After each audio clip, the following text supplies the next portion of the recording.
So what I'm going to do today is do a quick unboxing of the new Vortex Crossfire Red Dot.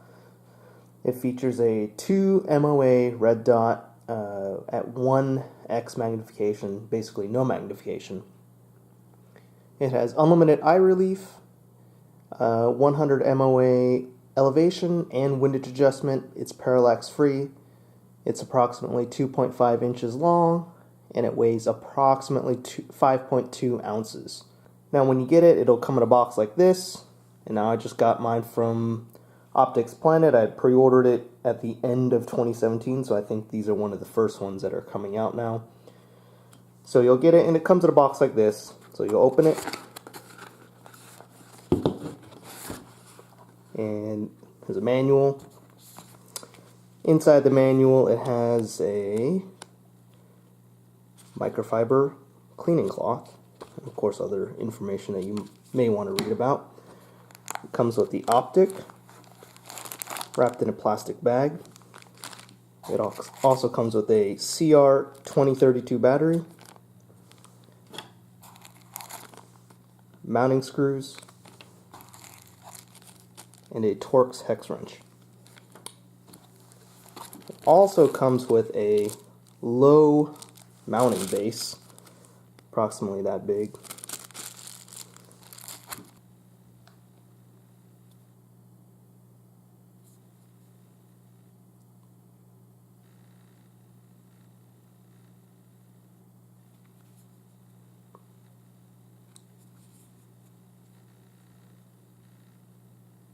It comes with bikini style lens covers here, so you can just take that off, set that aside.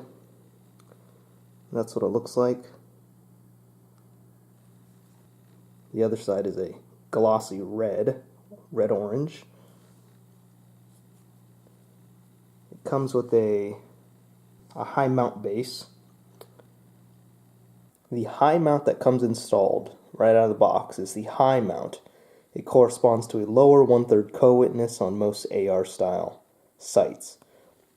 The low mount, which is included in the box, doesn't specify any co-witness, so I'm assuming it doesn't co-witness with anything. It would be very, very low if it tried to co-witness, and it's probably suited for other type things like the new Ruger PC Carbine or a shotgun. The Vortex logo is laser etched right there. On the side of the Optic, the battery size is also etched right there. The elevation and windage caps are not captive, so if you take them off, you may lose them.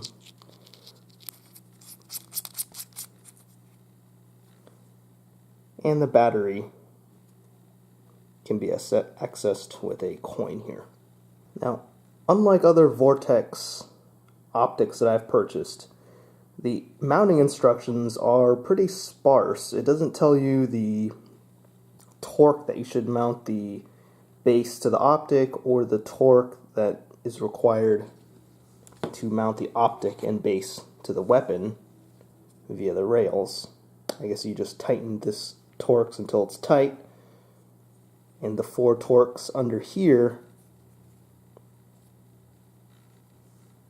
until it's tight as well with the included Torx wrench. To power on the Optic, there's a little dot right there that specifies what the power setting is.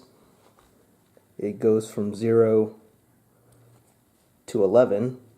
It only rotates in one direction. It only goes this from low to high.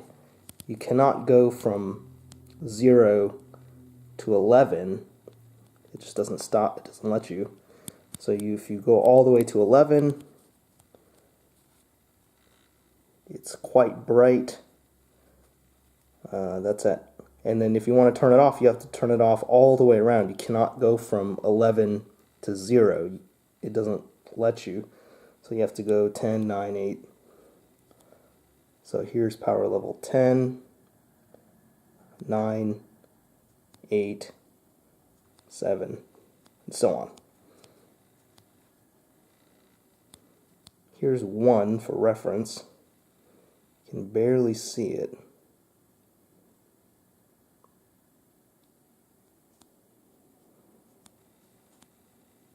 Here's 4, which is like the first level. I can actually see it with my own eyes. There's 3, 2, 1, and then off. With that, that concludes this unboxing. Thanks for watching.